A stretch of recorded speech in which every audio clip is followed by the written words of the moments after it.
Che cosa rappresenta per lei la Pasqua? La Pasqua è stare in famiglia, noi siamo venuti fuori dalla Svizzera per essere qui insieme alle persone, quello è più che Cosa sia. mangerete domani?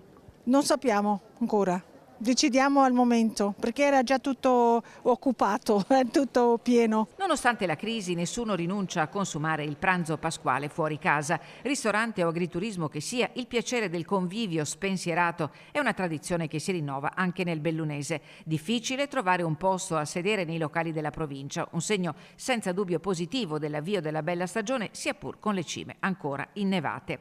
A tavola prevarranno i cibi classici, come ci conferma l'ambulante veneziano che ogni sabato porta in montagna il pesce fresco. Va più il pesce, secondo lei, o il capretto e l'agnello? Capretto. Però oggi lei c'ha il banco praticamente affollato, come tutti i sabati per la verità. Brava.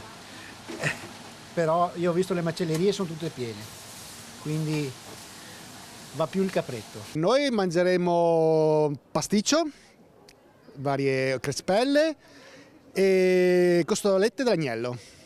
Cucina lei? No, già tutto fatto. Le piace cucinare? Domani cucinerà? No, domani no, andrò a mangiare fuori. Le piace la Pasqua come festività?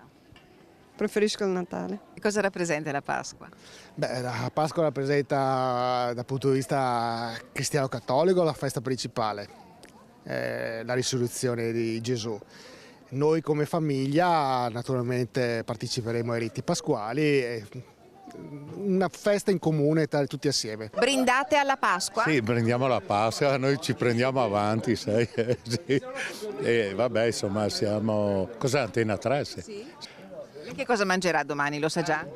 No, mangerò sì, un capone. L'idea è che le scorpacciate metteranno tutti a dura prova e allora salvifico l'incontro con lo storico docente di educazione fisica Mario Gaspari, che di anni ne ha 85, campione italiano di salto con l'asta nel 61, oro ai mondiali master nel 2013 e campione europeo nel 2016. Professor Gaspari, lei è sempre in ottima forma, mantiene...